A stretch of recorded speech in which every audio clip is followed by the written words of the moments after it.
Well, speaking of the other douche, oh God, Robbie Jagger. Not too long ago, somebody had mentioned to me like, oh, they put this list of independent media people, and we were all on this list and whatnot. And I put, you got to add Robbie Jagger to this list because a guy who brings the receipts is so valuable. And Robbie put this up here, fam. What do you got? So he put that the defense company stocks have been on the rise since election day. Look at Boeing, plus 78.41, Raytheon 15.50, and you can see the 27%. Honeywell 33.03, 18%. Leidos 16.15, 18%. And he has all the receipts here. You can see that they've gone up. Boeing. You can see the next one is Raytheon.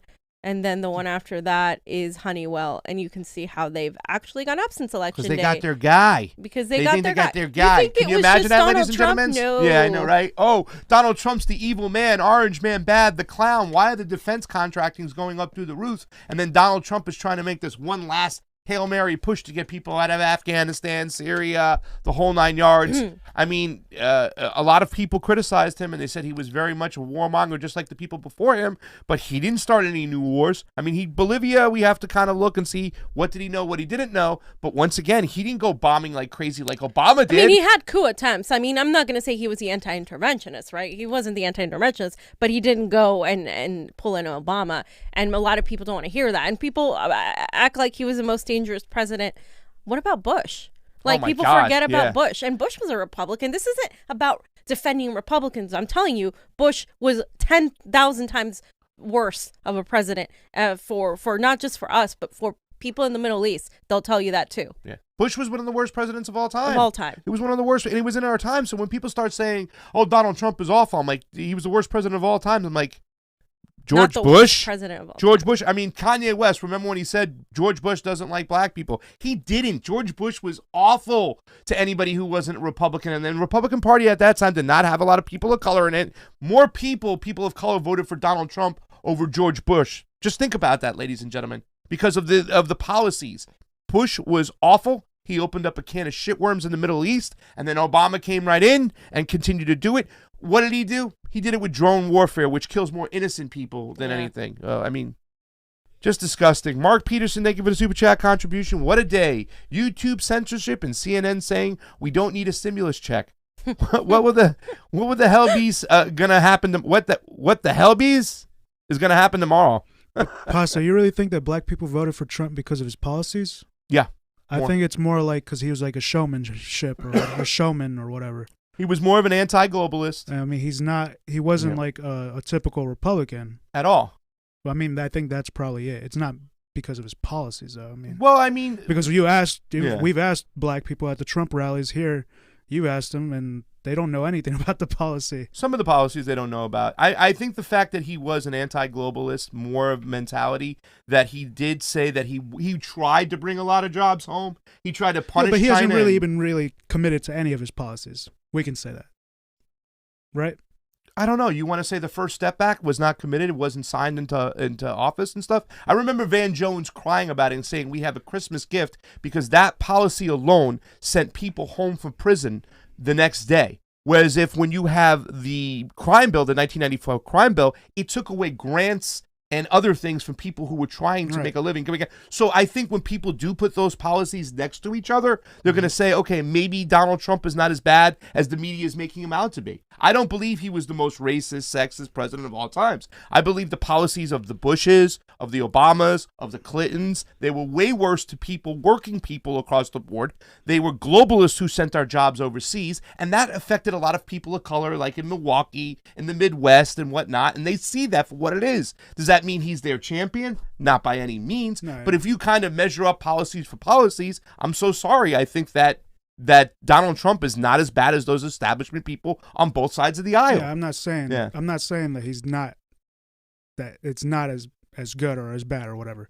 All I'm saying is that, pretty much all these presidents are fucking terrible, basically. And Trump is bad as well, but. Yeah, I don't think Trump was a good president by any means, but I think he was. I'm not going to put him up on a No, I'm not saying that whatsoever. All, you know? Yeah. So. See, because Donald Trump is the same as a lot of Republicans. It's individual responsibility. He takes care of people who could take care of themselves. He always talks about the stock market, and that's the shit that pisses me off because we have so many people on the street, whether we like it or not.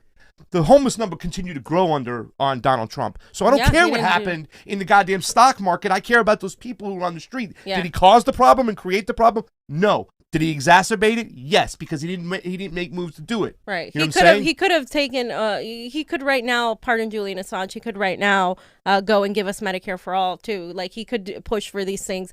He's not doing it. I don't think anybody here is saying that he is a great president. But when you're constantly told, when Bernie Sanders constantly gets on the pulpit and says Donald Trump is the most dangerous, sexist, racist president in modern history, it's hypocritical because we lived through the Bush years. I mean, you were younger, but I mean, I was young too, but I know that they're all warmongers. They're all warmongers, Trump is less of a warmonger. He's less of a warmonger, and I think that's why they're trying to get rid of him too. Because I'm not saying he's anti-war, but he's definitely not as much of a hawk as they wanted him to be, and that is tells you something that how fucked up our country is to the point where they're making Donald Trump look like less hawkish than even though he's not hawkish, even though, you know what I mean? It's like, it's so bad, like what this country is at. But I would make the claim black people voted for Trump because of his policies. We don't know. We don't know why they voted for Trump. Well, no, I'm saying the Biden. It's not a fact, you know. You can only say the fact that more black people voted for Trump. Because of the Biden policies and the establishment policies, because it's known that the Biden's establishment. We also talk about like punishing poor people. But that's making an assumption though. We don't know that. Well, you don't know why they voted for Trump, but you do know that they did. It is a fact that more black people. Exactly. That's all I'm pointing out. But you said it was because of policy. So I'm saying because of Biden's policies, because they understand Biden's policies. But we don't know that. But well, we don't know that technically. We can make. We don't know that. You can make an argument, but you can make an argument and make an opinion. But he did. But we do know this: that Biden's policies, when it came to the crime bill, was awful for poor and people of color. It wasn't punished it. When it came to the bankruptcy bills, it was awful for poor people. We're still trying to get out. He made it harder for poor people to go out and declare bankruptcy to get out of the hole, and that was Biden.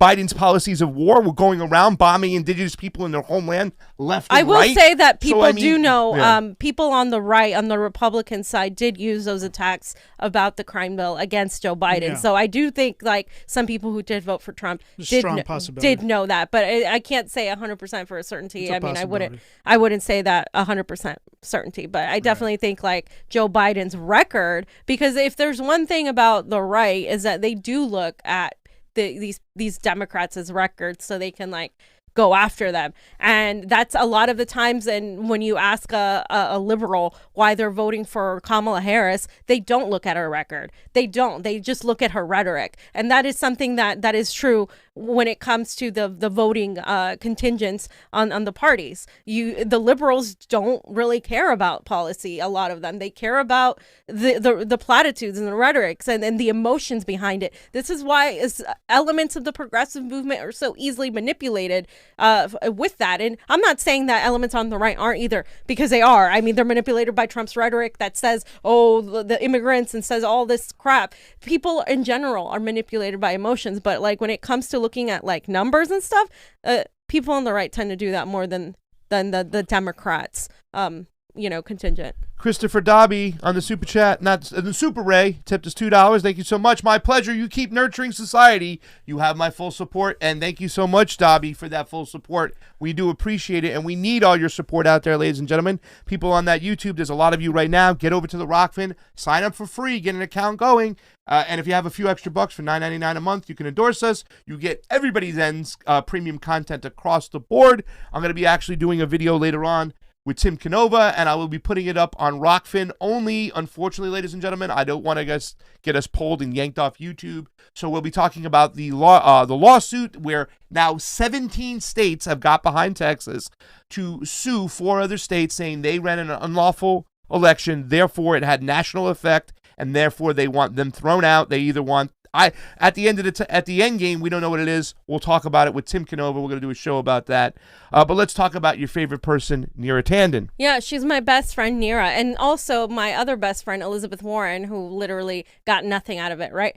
She said, I had a great discussion with Neera Tanden today about how the Office of Management and Budget can help working families and strengthen our economy. Neera has exceptional management experience and vast budget and policy expertise to help make this government work for the people. I said it in the video yesterday. Neera Tanden is the direct opposition, has been, to the progressive movement. She literally called Bernie Sanders supporters, insulted them, toxic Bernie bros. She was so vile to them and to Sanders. And now Sanders would be, depending on the runoff in Georgia, likely the chairman of the budget committee, or if not a high-ranking member, and he would be in direct opposition to Neera Tanden, and he would have to work with her, and this is why it irks me that he hasn't said anything against her, right? And then you have Elizabeth Warren, the champion of progressivism in 2015, who a lot of us Sanders supporters wanted her to run for VP with Bernie Sanders.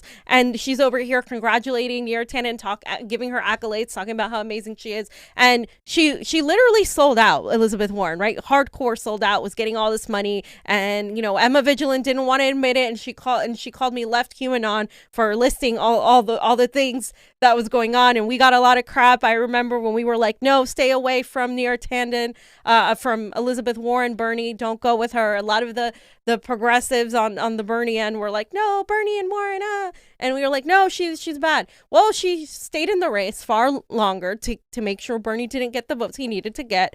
She was instrumental in taking him down, and there she is giving accolades to Neera Tanden, and there she is. What did she get out of it? She got nothing. She's got absolutely nothing out of it, and it's kind of a sweet deal for me to see her get nothing, but at the same time, it's just like disgusting to see just like what she's become, because she wasn't always like that bad. Like, she was, I'm not saying she was like, anti-establishment 100%, but she was definitely not as much of a dark spineless money though, fam, when you called it out and stuff, and then yeah. she continued to stay in the race when she had no chance to take away votes from Bernie Sanders, whatnot, and then let Donald Trump use that as a whistling call. If Pocahontas would have dropped out a couple weeks ago, Joe, you wouldn't have won. Like, he's saying stuff and it was just like hitting us in the side, being like, yes, why the hell did Elizabeth Warren even continue to stay in this race? And why didn't she get out of the way? A lot of people thought she was there to sabotage Bernie, and I can't even argue that. Sherry McCrae says, love you guys. I'll look for you on Rokfin. Thank you for the super chat contribution. And Becca C, here's a good one for you, fam. Susan Rice was named named by Biden to be in his cabinet today. Cracky. Was she really? Oh my Lord. Another one. And Susan Rice's opinions about Julian Assange are awful. Susan Rice is just a warmongering Obama. Oh my God. David Turner, Google is using deceptive clause for election strikes. I guess she's talking about the thing in India, which they were suppressing as well. What about saying the world was made in 7 days? JFK, UFOs. It affects a ton of content. It's going to be interesting to see what they do and how they do it. Yeah. Thank you for hanging out in that Rokfin. Fam, now that we're done with Neera and there, what about your boy Mayor Pete? Yeah, so, you've seen the wonderful people that Biden is lining up for his cabinet positions, Raytheon, Boeing, lobbyists from Wall Street, Ronald Klain, all of these people, Avril Haines, Miss Drone Strike herself. You see them. And then, of course, he's considering of getting a position for Mayor Pete as an ambassador to China. And so Joe Biden is possibly going to send him to China to handle ambassadorship.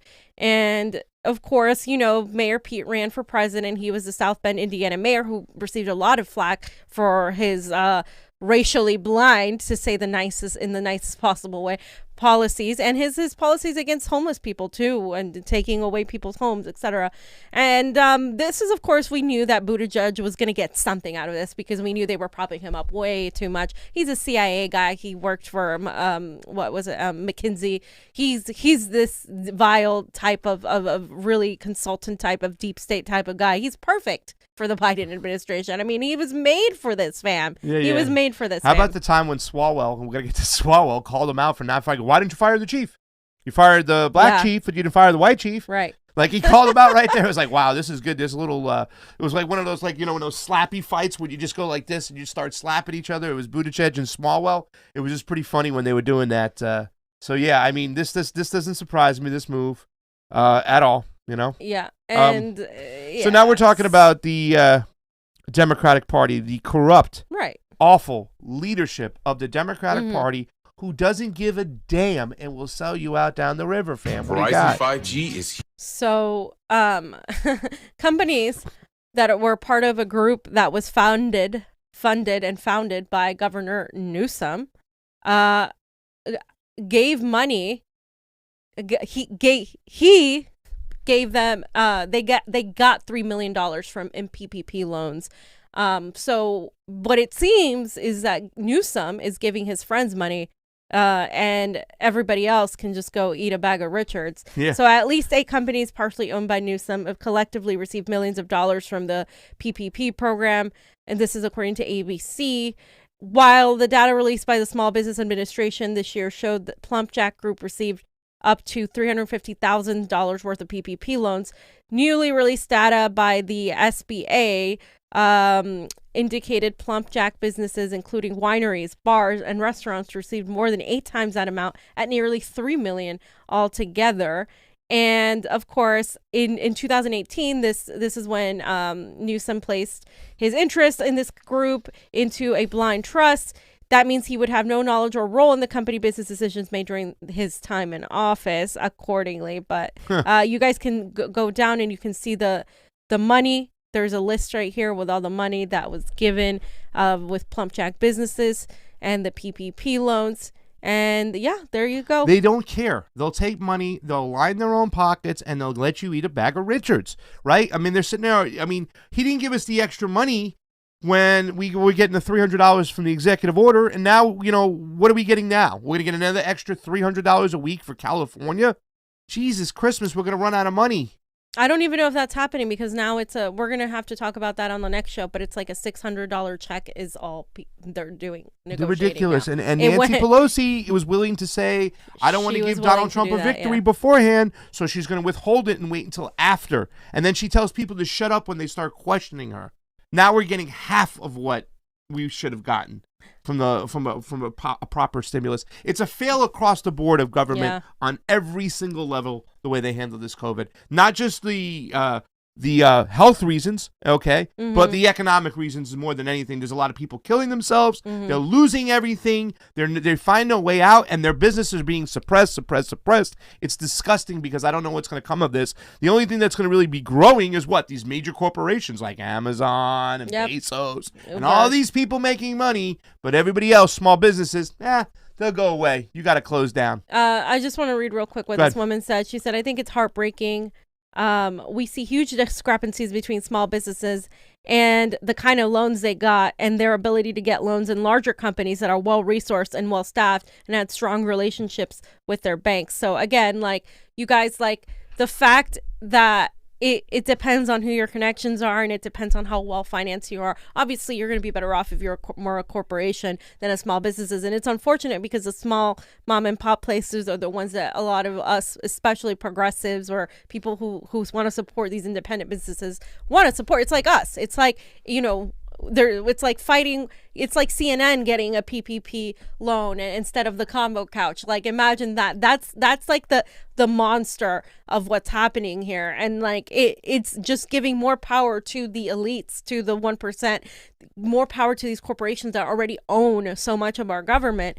And people like Newsom, a Democratic governor, are doing this. And this is exactly why I argue with people who think that voting for a Democrat is going to solve their problems. I live in a Democratic supermajority where everybody's a fucking Democrat. And it is awful the way they've handled this pandemic. It is absolutely disgusting the way they have shut restaurants down. The infections that happen aren't happening in restaurants. They're happening in people's homes, when people go see other people at homes, when people go and get together outside of a restaurant. The infection rate isn't coming from restaurants. It's not even coming from stores. stores. They're shutting these places down, these nail salons, these hair places, these restaurants that people have put in all their work so hard for their whole life to get their businesses. They enjoy doing what they do.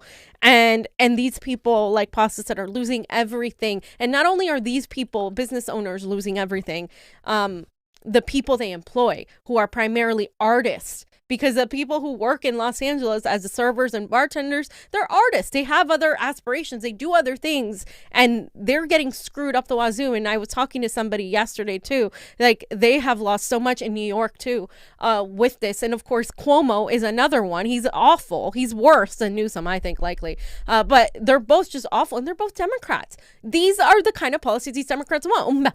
Mask mandate, okay, fine. Then, but aren't you going to help people? Aren't you going to give them some sort of help? Newsom could very well give us money, knowing how high the rents are here, knowing how people aren't paying their rent. Instead, he's giving it to his friends. It's disgusting. That's and this is Democrats. Yeah. You want me to continue voting for people like this? Yeah. Are you crazy? You got Nancy Pelosi, whose district has so many homeless people. Same with Mayor Garcetti over here. These are hardcore elitist Democrats that will sell you out down the road. Look at the homelessness in their areas. And they haven't even, there's been money allotted. They couldn't even get these people to get them off the streets. They can't even get these people off the streets. The Democratic Party, to me, is dead. They need to be done with. I can't stand them. Now we got this other little weasel over here, okay? And I'm going to explain something to you, because it's not the situation that's happened. It's this donkey's rhetoric, okay? Eric Swalwell, okay? Russiagate, Eric Swalwell, who's just like Ted Lieu, who wouldn't shut up about the whole Russiagate conspiracy. Alleged Chinese spy got so close to Democratic Eric Swalwell that they alarmed the FBI and they had to intervene. Now, I want to make this clear right now. So there was supposedly no secrets or what's the word I'm looking for? Classified information that she got and whatnot. But what she did gain was access. She kept bringing him donors. He kept on introducing to other people, other Democrats, and they were so alarmed they had to go to him and say, "Hey, yo, there's a problem over here, whatnot." Now she's back in China. Okay, her name is Christine Fang. But it was very, very alarming. And the thing that really bothers me about this, fam, is that Eric Swalwell, over everybody, had this, he wouldn't get off of Donald Trump Jr.'s ass about Donald Trump Jr. and the Trump Tower. Meanwhile, Nancy Pelosi knew about this for a while, and they never pulled him off his committees. And he was part of the Intel committee. But he still kept his job and thing went on. And you can see, I put a little clip over here. For 4 straight years, this was Swalwell's friggin' attitude in his language. Well, I think we've all gotten a PhD in Russian studies that none of us signed up for. But stated plainly, the president's son met with a Russian spy. We now have the best evidence of that. In our minority report, the Democrats put out that Miss Veselnitskaya was going all over the world and bumping into Dana Rohrabacher, which is a sign of a spy, someone who tries to create, a coincidence encounter. And now we know that she was working at the behest of the Russian government. The president's son, Nicole, met with a Russian spy, but also at that meeting was Paul Manafort. So Paul Manafort knows he's in a meeting where he knows the premise is dirt is being offered on the campaign's opponent, and he has this side relationship with a former GRU officer, a Russian military officer, and now we know is sharing internal campaign polling data. So you see from all individuals here, from the president's son to his son-in-law to his campaign chairman, an eagerness and a willingness to work with the Russians. What that materialized to, I think at this point only special counsel knows, but thankfully Democrats on the Intelligence Committee in very short order are going to be in a position to understand. This freaking donkey went over there. Remember that whole meeting? The whole oh my God, this is the smoking gun. They kind of lured Trump Jr. and the team to this hotel room saying, "Hey, we got opposition research for you. We're going to give it to you." They got up there. It was a big nothing burger. They walked away from the whole situation. And the Democrats, especially Swalwell, tried to take this meeting and say he was meeting with Russian spies. He was meeting with spies. He was meeting spies. Meanwhile, this donkey was sleeping with one. You know what I'm saying? Just ridiculous. And these are the things that made me think it was why are they sitting there they're calling Rohrabacher a Russian spy and all these things? It was they had shit going on themselves. So maybe it was a distraction. Right. Who knows? But I mean, how the hell can you sit there and say all this stuff, lead the public down this whole hysteria about this Russian, this McCarthyism. Meanwhile, look at the bed you're sleeping in, pal. So this was pretty funny, and people are now calling this saying, why isn't he removed from the committee? Nancy Pelosi knew about this stuff, didn't remove him from the committee. He's still on the Intel committee. I don't know, fam. Your thoughts, should he be thrown out of Congress? I don't know. What they can't impeach him, but they should. It's just funny to me, like the double standard that Democrats have, Terrible. right? Like if you're gonna be like that about that, be like that across the board, but they're not, because they're hypocrites. I mean, that's all that's left to say about that. All right, Tulsi Gabbard. Today I introduced, this was yesterday, about 21 hours ago, the Break Up Big Tech Act with Representative Gosar, a Republican, to remove Section 230 immunity from tech companies who act like publishers, censoring and manipulating users, treating us and our attention like products to make their billions. Now, fam, this is something that we we have to talk about a little bit more. Ron Placone even talks about removing 230 would be an awful thing, because now they just would not allow certain people to go up on their platforms because they're fear of getting sued. 230 protected these companies.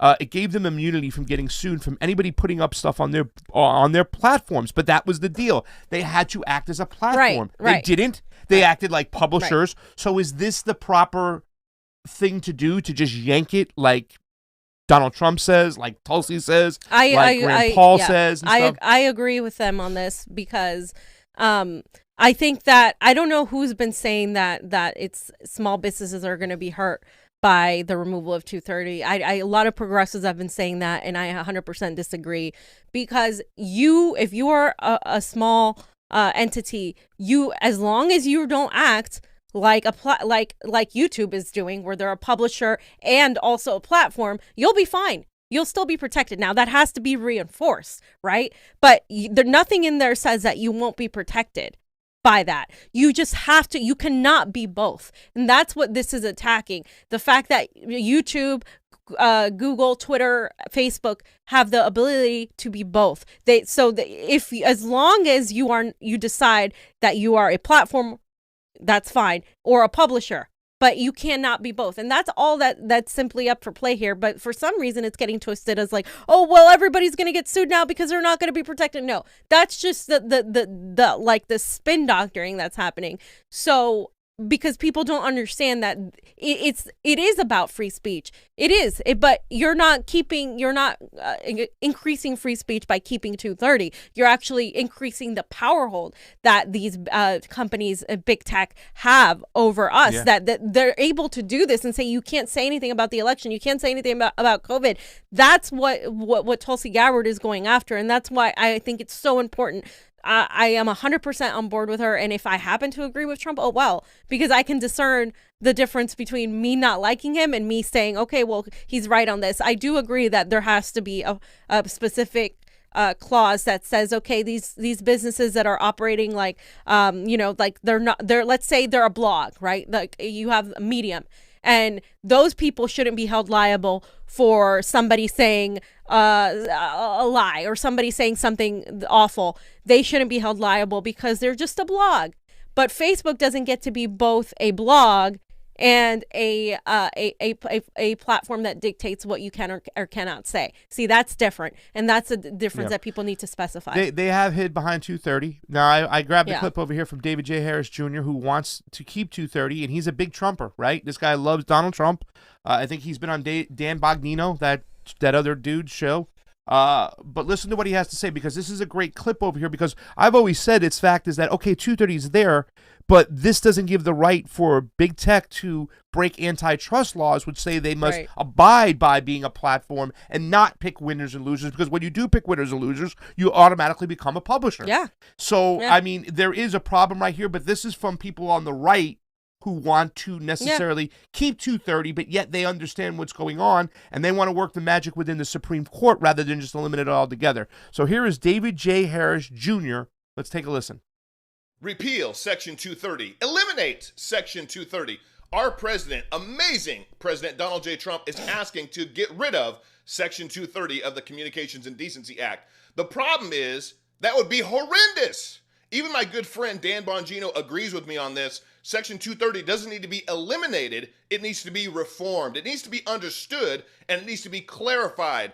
Big Tech has been using Section 230 to hide behind pretty much doing whatever they want to whoever they want. And I should know, Facebook has been lowering my reach and taking followers from me daily. Now Instagram is doing it as well. Well, my good friend, Jason Fick, he's been on the trail suing Facebook. They took over 12 million followers from him over content, and then when he sold his pages to a competitor, they re-uploaded the exact same content on those pages. Jason understands exactly what needs to be done. His case that now has a docket at the Supreme Court just needs to be heard. Lindsey Graham, President Donald Trump, we don't need to repeal 230. The Supreme Court needs to rule on Jason Fick's case, which clearly outlines what Big Tech should and should not be able to do. Justice Clarence Thomas even agrees with Jason. In an opinion piece, Justice Thomas wrote about a different case. Justice Clarence Thomas actually stated that if a case had everything that Jason's case had in it, that the Supreme Court should hear it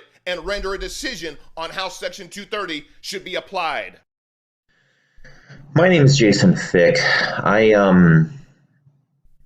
read the president's tweet tonight about eliminating Section 230, and I felt compelled to make this short video for you. He talks about repealing, terminating, or eliminating Section 230 of the Communications Decency Act. I have been a Trump supporter from the very get-go, and I have to disagree wholeheartedly. This is fundamentally wrong. Section 230 can't be eliminated because it would absolutely destroy the internet. It doesn't matter about politics. It simply would destroy every single website. The reason being is because every website would therefore then be liable for absolutely everything that was posted on them. Any action that they took at all, they would be liable for. It would be a mess. Now, the reason I'm telling you this is because I have spent the better part of 4 years working on the interpretation of Section 230, and I figured out where the problem started. Now, a quick and easy understanding is it was a textual misinterpretation by the California courts. They misunderstood that when you can't treat them as the publisher or speaker of the content of another, they took that to mean being treated as a publisher or the content of another. Now, Justice Clarence Thomas understood this in his October 13th denial of certiorari. He rendered a statement that was relatively unprecedented, and he talked about this exact issue as being the primary and the secondary publisher. Now, I'm not going to go into the legalese of the whole thing, but we are actually at the Supreme Court. It's docket number 20-632, and the Supreme Court welcomed an appropriate case on Section 230. We're right there. This would fix Section 230. It would make it operate correctly and bring it back to its modest interpretation and its modest immunity. Today, the FTC and 48 state attorney generals. So pretty much just another way of looking at things, looking at the fact that anybody can be held accountable for putting on something now, that it might ruin the internet. I don't know if it will necessarily crash it, but it has been pointed out they've been hiding behind this section. It hasn't been clear, Section 230, and it really hasn't been. They haven't upheld the law. You know what I'm saying? So what's the good of keeping it if it hasn't worked? I mean, I think for me, it's like, if you're going to reform it to the point where it's no longer that, then you might as well make a new one. I'm not saying you don't put the protections in there for everywhere else. I'm saying that the way it is now is allowing Facebook and Google and all these things to really do that. So for me, I'm with Tulsi. Like, I think, I agree. It needs to, for me, it's like, it's, if you're basically redoing it, you're not going to keep those protections in there, but you are going to specify directly 100%. This is for, this is exactly, you're going to be a publisher or you're going to be a platform. You can't be both. So they don't continue to abuse the way they're abusing, because what's happening right now is disastrous and it's awful. And I don't have to agree with them to say that they have the right to say whatever it is that they want to say. And that's that, and it's interesting that they're I understand that why they don't want to just remove it. But at the same time, it's like, that doesn't mean that you're not going to have anything new in there to take its place, is what I'm saying. Yeah, it's definitely an area we have to look upon to see what's going on. I mean, once again, I thought if we make these big tech companies identify why they're removing us or putting a strike on us, and they have to be open about that, not just do it in the back door, like a back room, like a dark CIA room where they can just take you down, not explain it, not put it out there. If they have to explain why, and they can be held liable for taking you down if they unjustly took you down. Like, in other words, okay, you took me down, I can sue you now because you set a standard and you held me to a different standard than CNN or MSNBC. Therefore, it would be more up in the open, and we would understand it more. But a lot does remain to be seen. I just want to show different sides of the situation, what's going on. Rocky Bellinger, he left a Super Ray over on Rokfin over there. ROKFIN. Get over there. Aloha, fams. Did the fams watch the video on Professor Di Dongsheng, Vice Dean of the School of International Relationships at Renmin University, China, yet? If so, what do you think, fams? Mahalo. We love you. I haven't looked at it yet. I'd like to see it right now. I've been watching a lot of videos as of late. I tell you that much with the Rona. So there's a lot of things I like to look at. So I'll take a look at it. Thank you, Rocky Bellinger, one of our favorite people from a long time. Always hung with us. We love you. Salud, que fai, aloha, all the good words of love in Italian and Hawaiian for you right there. Cronyism is just as rife in the UK government in plain sight. That says Janine Jackson. Thank you for the super chat contribution, Janine. That's what I hear. Jean-Ann? Yeah, UK has the CCTV and Big Brother situation too, like massive. I mean, London is like the most watched city in the world. Mm-hmm. Not a fan of that. Let's get out of here with the last one. I think Johnny should also talk about this too as well. I want to mention our good friend Jimmy Rogowski. It's kind of funny because we didn't talk about, we were talking about the whole Nina Turner thing. I should have kind of mentioned that Rogowski also talks about, like, he does a lot of work on Medicare. Third parties, Medicare for all, the medical system itself. Mm-hmm. But he really turned us on to, I think that's something that made this whole process a lot easier. Ivermectin, Johnny, talk about the complete guide to health. This is Goose's section. All right, so let's just say a couple things. First of all, let's just talk about our COVID experience here. Okay, so let's say, okay, so Fee, you got sick first, right? You started feeling a headache. That's how it felt. I want to inform our viewers about what we felt and what we took and what we evaluated. Who we talked to and doctors like that. So you were feeling a headache first, right? And that's how it I felt a headache, and then I never get headaches. Me neither. You've had like what, one or two in your life? This is maybe my second time in my life, if that. I started feeling body aches. And I just felt like somebody had like mangled my body, like somebody had beat me up. No, it was terrible. So then I was the next to fall, and I felt the headaches. The body aches was bad. The fever was high. It was like 99, and then 100.4 up to 102. I hit. I was constantly on the temperature. And then Pasta was next after that. Yeah. Before Pasta got sick, I went and got tested. And in LA, they have free testing if you have no insurance, or if you have insurance, they don't charge you a copay or anything. Your insurance just pays for it, and then they get money back for it. So I went up to Altadena, which is close to Pasadena, a church, and there's lines. There was a huge line. There was it was a big line of like, maybe it was like an hour-long line, but it'd stay like that the whole day, So I was like, okay, I'll come back the next day. And it's hard to sign up. It's hard to get the test. Basically, the test, it wasn't up the nose for mine. It was a mouth swab in and around the mouth. You're supposed to cough like 3 times, and then you it was weird. It was at this church, and it was outside the building, and they put me to like a corner, and they're like, here, take this little swab, and before you put it in your mouth, cough 3 times loudly and deeply, and then just put it in your mouth, and all around the gums, under your tongue, everything like that. And then you put it in a bag, and then you put it in this basket. So I got my results back. I tested positive first, and I think we all have now tested positive. I haven't gotten my results back. Pasta and I took the test on the same time. I just haven't gotten mine back yet. But he tested positive. I will likely test positive. I would be surprised if I didn't. Yeah. Okay, so around, let's see, after 5 days, body aches were done. I still had a fever. I still kind of had a headache, and then I started to lose taste. And then when Pasta was trying to get a test, that's when we were able to acquire some ivermectin from a friend, and so it was just ivermectin along with what else? It was liposomal.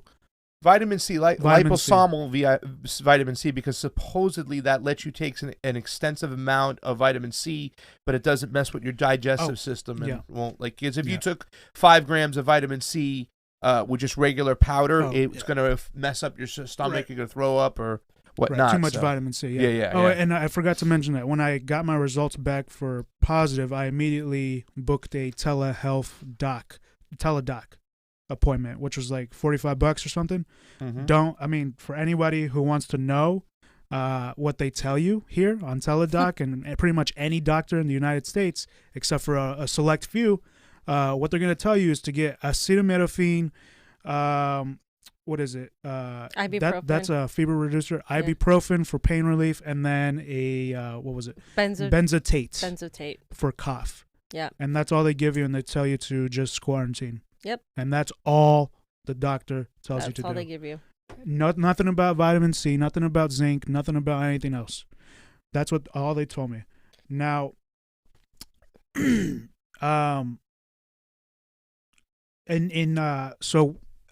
people who haven't seen the show, we had a show with James Roguski, who is the owner of this website, and the website's called thecompleteguidetohealth.com.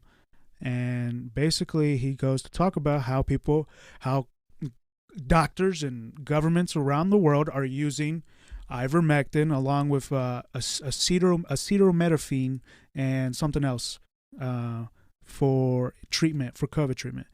And we did a show about it. I was skeptical. We were all skeptical up until we got sick. Yeah.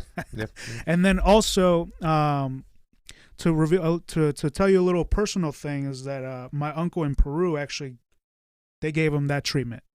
They gave him ivermectin with acetaminophen and the other thing, which is acetaminophen is antibiotics, and then the other thing was something for if you had a shortness of breath.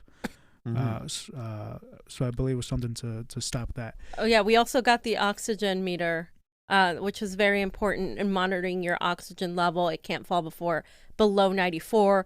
The lowest mine has been is 96, 95, I think. And I think myself, more than Pasta and Johnny, have a cough. And my background is, like 10 years ago, I used to get really bad coughs. I got pneumonia all the time. And eventually I got a Z-Pack. I got and I developed asthma from the pneumonia. So I got an inhaler, and then I took that, and I think, and this is when I told you, Pasta, that they gave me hydroxychloroquine, they gave me Tamiflu, and I hadn't been sick since. So it's over 10 years ago. So that has happened. This is the cough that I have now reminds me of the cough I had then, which is weird because it was pneumonia. I don't know if I have pneumonia or not, but it's a cough that's dry and it's bad, and I feel like I'm gonna cough up my lung.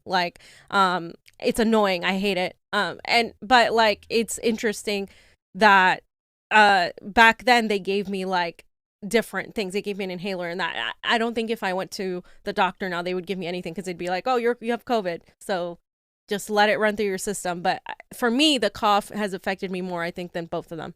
Yeah. For me, it was chest pains that really scared me a little bit. Obviously, when we went for the test and right around the corner, we couldn't get in. They're like, we can't get you an appointment until Tuesday, and this was on a Thursday, I think we were going. Or was it a Friday or something? Yeah. And we went to another spot. Nobody was there. The van was gone. So then I went over to Dodger Stadium, tried to get in that way. The lines were ridiculous. I waited for an hour, and I'm like, do you have an appointment? I'm like, no. And I tried to do the sneaky thing where you try to sign up for an appointment as you're in line. It wouldn't let me. It said there was no slots available, and they're like, we can't give you a test right now. I'm like, please, I feel awful. They're like, well, maybe you should go to the hospital.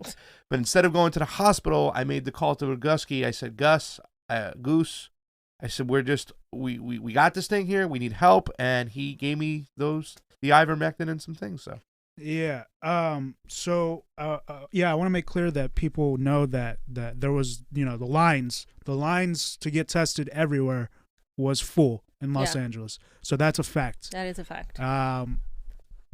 I mean, it was ridiculous at Dodger Stadium.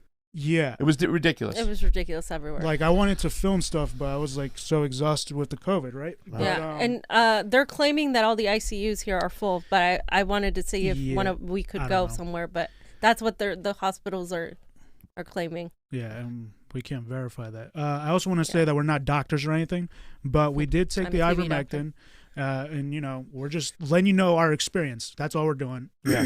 We're not doctors. And, you know, we took ivermectin, and you can go to the complete guide to health.com and find out where to get it. I mean, he says he has a United States doctor directory. I got in touch with one of these doctors, and I'm trying to get them on for the show. He has this guy first as Caduceus Medical Partners, and then I tried to get in touch with them. I didn't really have success with that, but this one I did. They're in Fort Lauderdale, Florida, and I was talking to the doctor today, actually, and is that the what's his name? This one is it's Dr. I forgot which. I listened to a show that one of those Fort Lauderdale doctors, and it's Brazilian Health Group, and I was talking to him. I'm like, why do you? I was like, why do you think that, you know, they're using this around the whole world, in India and Peru? You know, why are they using it here? He's like, well, you know how the United States are, and if it's not FDA approved, then they're not going to recommend it. But there are doctors in the United States who will recommend it. You can do a telemedicine call. If I'm just letting our people know, first, if you guys really, I don't know, there are loved ones that we can help save. I don't know. We're not doctors. I just want to let you know that I felt immediately better. Didn't you feel immediately better, Pasta? You guys saw me the next day. Like, I took it, and I was, like, happy and moving around. Like, I thought I was at the end of it. Now, the next 2 days, I still had a little bit of a downslope, whatnot. But once again, I took the ivermectin when I was already 4 days of symptoms into it. Yeah. Had I took it in the beginning, it might have been a lot different, whatnot. I think that it was still making a play on its way out of my system. You know, but definitely I think the ivermectin saved me a lot of pain.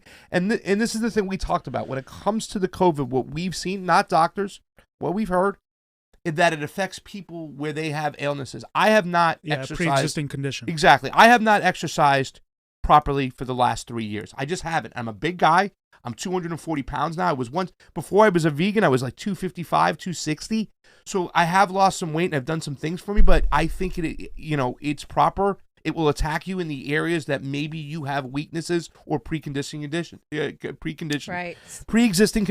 And I have to take my exercise serious. And I think that will help out with my heart, whatnot. And that's why I think I did have some mild chest pains. But believe you me, it was mild. And I do feel that once I took that ivermectin and pumped that stuff into my system, I felt 1,000,000 times better. Yeah. You guys saw me around the house. I was joking around. I was laughing. Yeah. I was ready to get back into things. Yeah. I think we just needed more. But it's interesting how it affected us all completely different. Like, you're 100% right. It wasn't the same exact thing. Pasta never really got a cough or never really got a runny nose and all of that. I did. I got the cough, the runny nose a lot. Johnny got some things. Johnny and I were more similar. Yeah. Maybe it's the age thing. I don't know. But yeah, it was interesting. I was gonna say, man, I forgot what I was gonna say. Yeah, but guys, ivermectin, it's crazy to me that they give it in a country like Peru and in countries like India, but here, you know, I was talking to my mother on the phone. She's like, yeah, in America, they'll just send you to die. They only tell you to go to the hospital if you have trouble breathing. Now, for me, that was the biggest concern because, like I said, I had the cough and I've had pneumonia before and I've had beginnings of asthma before. So for me, even now, the cough is still there. I feel great as far as like everything else, but you guys can tell, like, I'm coughing and it hasn't gone away yet. So if it doesn't go away, I'm going to have to go in and see if they can do something else with the cough, but I don't know if they're going to because I have COVID. So they're going to say, oh, well, it was COVID. Yeah.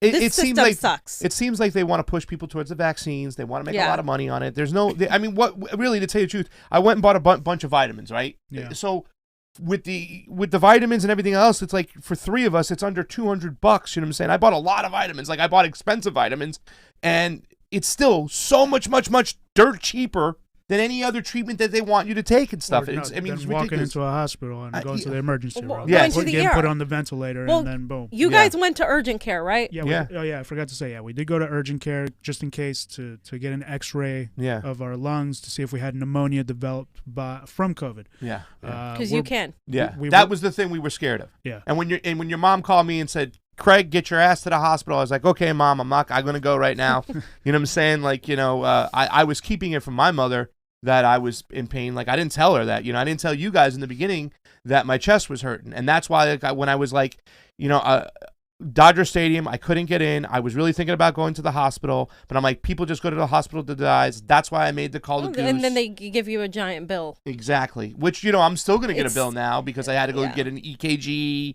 get my vital signs checked because I want to make sure everything was all right. And but it sucks that you have to worry about that. Like, I'm not going to go to the emergency room because it's going to put me in debt by $10,000. Exactly. Yeah. And I was talking to the doctor in the urgent care, and she was telling me how they have ivermectin inside the hospitals. They only let you. She's like, it's not out there to any doctor or urgent care you go to, but if you're in the hospital, they'll give it to you. That's what she told me. It's weird. Like, it's weird. So I don't understand. So the other thing I wanted to say is that I asked my doctor from Teledoc. It's the application. You can just telephone a doctor. It's made easy, right? They're not allowed to prescribe ivermectin. The FDA is stopping them? Because they follow whatever the Teledoc tells them to. Jesus Christmas. What Rogowski says is they listen to their overlords to get in between the patient and the doctor. Even though it's working in all these other countries, and there are doctors here who do it, these doctors aren't. He says they like the cojones. This is why Grey's Anatomy comes into play here. Oh, here we go. Certified TV doctor Fiorella. But the ivermectin is what? It's a parasite killer, right? They take it for people who live along the Nile River. I think they can get that fly that can make them blind. So, and he was saying that they hand it out in other countries like candy, and it's inexpensive. It's not an expensive drug. Yeah. So therefore, the FDA and the overlords that want you to spend millions, they want you to get in debt, even though they're throwing us out of our houses now. It's ridiculous. So. It's a money grab. Yeah, it is. Carmen at Briz, by the way, thank you for the super chat contribution. But yeah, again, if you guys want to know, the complete guide to health.com, and then he has the United States Doctor Directory, so you can see where to find a doctor. He also has a bunch of other information here, like let's see, there was one in India, ivermectin white paper. So here it says, on September 1st, the Indian Journal of Tuberculosis published a white paper on ivermectin as a potential therapy for COVID-19. All the info's there. Yeah, so I mean, there's a whole lot of info here. It's a great website, United States Doctor Directory. If this can save lives, then I don't care about sharing it or whatever. Yeah. Great point, Johnny. It didn't hurt us at all in any way, shape, or form. No, not at all. I think the worst that can happen is you get diarrhea. Not even. It's not even. Not even. We didn't get any diarrhea, and we took a lot of vitamin C. I'm not sure. We're not doctors, so.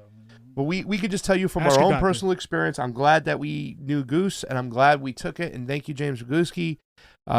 We did a show on this, and if you can get a hold of some and it helps you out, then do it. You know what I'm saying? I'm not taking no vaccine. Ain't happening. And how disgusting is it that the Democrats wanted to tie their stimulus checks to vaccines? You don't know a vaccine. What kind of shit is that? Look, there's obviously a lot of politics too behind vaccines, which is why they take 10 years, and they shouldn't take 10 years. It should take maybe 5. But we're talking about making it super rush, and who's in charge? Big Pharma. Do I need to take it? No. I mean, I can get over this without a vaccine. So I'm okay. I don't even take the flu vaccine, guys. I've not taken that. So I'm not going to take the vaccine. I don't need it. But if somebody feels like they need it, that's their choice. But to make it mandatory, I'm not for that. Super chat contribution from Natalie Chavez. Thank you, Natu. We love you. She's got that Tulsi shirt still on. Wow, you guys have COVID-19. My dad just had his kidney removed because he had cancer in it. And then we found out he has COVID. He is in the hospital right now. I'm sorry. Go get him some ivermectin. I'm sorry, Natalie. That's tough. Ugh. Sorry, Natalie. It's tough. We've had friends who, Jesus. But yeah. Who've lost loved ones. I mean, I lost my uncle My Uncle Bobby, he had double pneumonia. But the thing is that my aunt also had COVID. She took the hydroxychloroquine and the Z-Pack, and she was fine after. That hydroxychloroquine and Z-Pack, I'm telling you, I swear by that. Yeah, that's another thing, yeah. I swear by that. So it's a good cocktail. Anything else, Johnny? Yeah, so George Gascon. Oh, yes. A DA. And I'm just going to go through this Twitter thread real quick. He said, 40 years ago, I walked my first beat as a young police officer. Today, I was sworn in as the 43rd District Attorney of Los Angeles. I'm not the same man when I first put on the uniform. One of the main reasons for that is because of situations I faced as a young officer. These experiences taught me that criminal justice is fundamentally broken. Today, we will usher in a new area of criminal justice and transform the largest criminal justice jurisdiction in America. The money bail system is as unsafe as it is unjust. Money is a terrible proxy for risk posed to society. So today we will end cash bail for any misdemeanor, non-serious, or non-violent felony offense. And I will end bail completely January 1st. Yes. Experts estimate that hundreds of individuals behind bars today will be eligible to be free tomorrow under this new pretrial release policy. Yeah, so there's a little bit more there. He's saying California's 1994 three strikes law has been a disaster. 3 strikes ends in my office beginning today. Look at that. The pursuit of justice is timeless, and that's why these policies will be applied retroactively. At least 20,000 people currently incarcerated in prison will now be eligible for consideration for resentencing. This will save California billions of dollars. At least 50% of all persons sentenced to state prison from L.A. are rated low risk to reoffend by prison officials. 95% of individuals who have served 20 years or more are rated at low risk to reoffend. Okay. My office will prioritize consideration for people convicted of nonviolent crimes. Those deemed low risk for release, people with demonstrated records of rehabilitation, older individuals, people who are especially at risk at COVID-19, and people sentenced to adult prison terms as children. Wow. Didn't he meet with BLM too, Johnny? He did. Yeah, he went outside. He met with BLM.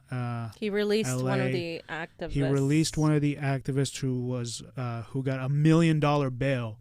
$1 million bail. $1 million bail for the yellow slinky thing that you guys have seen in our live streams. He moved it, and then they're claiming that he was trying to interfere with the train because it looks like he moved it onto the train tracks. $1 million bail. $1 million Can you imagine that? So that was kind of ridiculous. But okay. This is not Jackie Lacey, and we'll see what happens. I mean, this is a good step. It is a good step. I'll give it to him. Ending cash bail is a big deal, and that to me, that's the biggest one. And like I'm suspect still, because his record in San Francisco wasn't great. I mean, you got to remember Chesa Boudin beat him in San Francisco for the DA position. Chesa Boudin is like an avowed socialist. Is the son of the couple that was like a hardcore radical, deemed terrorists. They did blow something up. They're still in. They're still in jail. Yeah. So he, by comparison, Gascon isn't that. No. But comparison to Jackie Lacey, I mean, people did come together and voted that woman out. I mean, this was like terrible. Black people voting against a black woman. Like they were constantly protesting. We attended every Wednesday at the Hall of Justice. We were there too. We've been there multiple times covering that. And I'm happy that Jackie Lacey is gone. I'm 100% happy. I wasn't necessarily trusting Gascon, right, but he is right now. That's a good step. Taking actions, right? He's taking actions. We'll see what happens. He's taking actions thus far. We'll see what he does. I don't think the police are happy. He did say, Gascon, at that one thing we went to, Johnny, he said, you fight for freedom of speech with more speech. This is we got a little, can we play a little clip maybe? Yeah. Go ahead, buddy. The Convo Couch has talked to George Gascon. Yeah, I got a microphone in his face. Before he was elected. Before he was elected. Couch, ladies and gentlemen, I am Pasta, Craig Pasta Jardula. I forgot my own name here. I'm here with the man who just got the endorsement, the recommendation for the endorsement, George Gascon. Got the endorsement. Got the recommendation Sunday, got the endorsement last night. So I am the sole endorsee of the Los Angeles County Democratic Party. And Congratulations. Thank you. You should be very proud. There's a lot of other people. And so now, tonight, it was more like a town hall. Yes. It wasn't like a debate. We really didn't get some answers. We didn't see any stark differences between you and your opponent, your sole opponent now, Rachel Rossi, other than Jackie Lacey. What separates the two of you apart, and why should we vote for you? Yeah. Well, first of all, let me tell you, I think the world of Rachel. We agree on policy. I respect her greatly. I think either one of us would be a better prosecutor. Having said that, what I bring to the table that is different is experience, and actually having done the work of reform for 8 years. So a lot of the things that I talked about today are not things that I wish to do or that I think I would do. It's things that I've done, right? Now, having said that, reform is a journey, it's not a destination. So I would never just simply sit here comfortably saying, well, we're just going to do what we did before. Yeah. No, we're going to do that, and we're going to continue in the journey, because reform and community safety actually travel together. When we reduce recidivism, when we reduce community trauma, we make our community safer. By lowering incarceration, we can actually make our community safer. So I have a baseline to come from. Yeah. I have a work history that people can look for.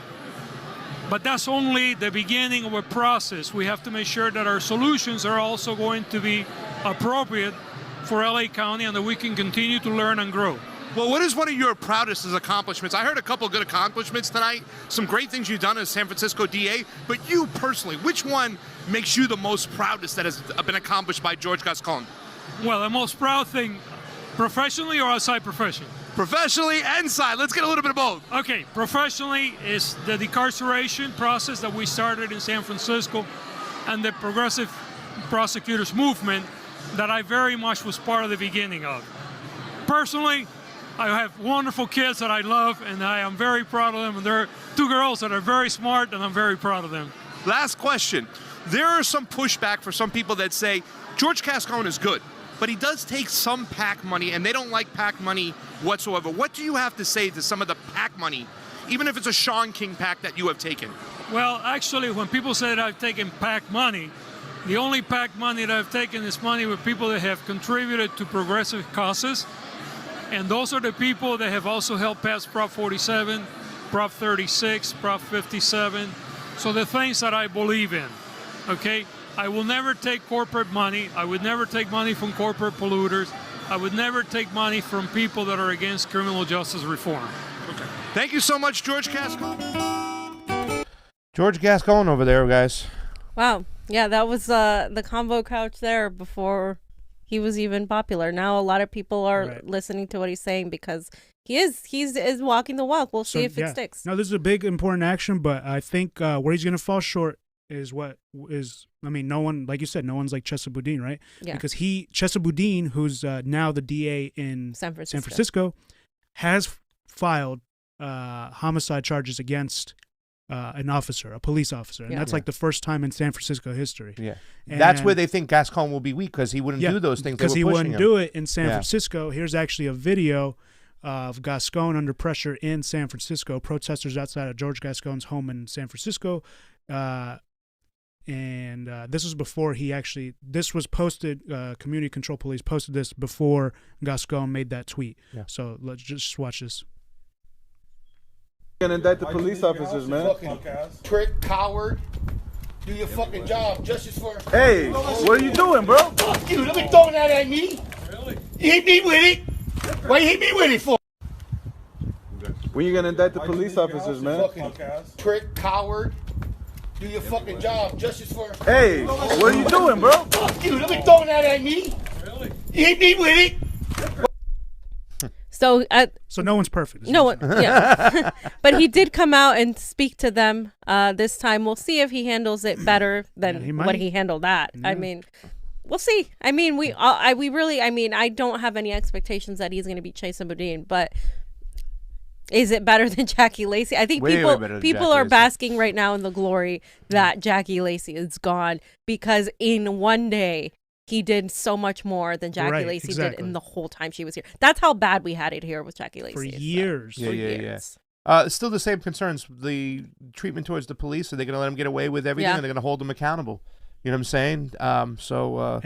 We'll maybe I wish the community, I don't know, BLMLA, if they were, pushing for Rachel Rossi, but she was a great candidate. She was a public defender. Yep.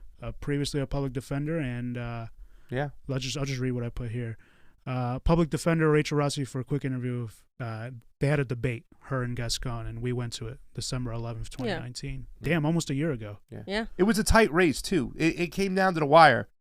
Gascon didn't wipe the floor with Rachel. No. It was a very, very close race. Yep. She was also a public defender, so taking a public defender and making them the DA understands the other side, what goes on the other side of the table, the people you're prosecuting. So I think it was a huge move. I like this candidate. She came in here and did an interview with us too as well. Not only this, but he did pretty well too at that day. Yeah. I mean, we were just happy that Jackie Lacey didn't get the endorsement because Gascon said you fight freedom of speech with more speech. Yeah, he said it on stage that night. That's right. Yeah. So yeah. I mean, I was very impressed that he said those things. Like I said, Jackie Lacey didn't show up. No, not at all. And that was the thing. Like we were a little upset, I think, personally, because the optics in the room were terrible, and also the fact that they didn't really get into the stark differences between Rachel Rossi and George Gascon. That's what I was. It was made them seem like they were together, that they were both progressive, and they were both kind of where I thought Rachel by far was more progressive than Gascon. She was another level of what was going on. I thought that Rachel Rossi would really hold police accountable,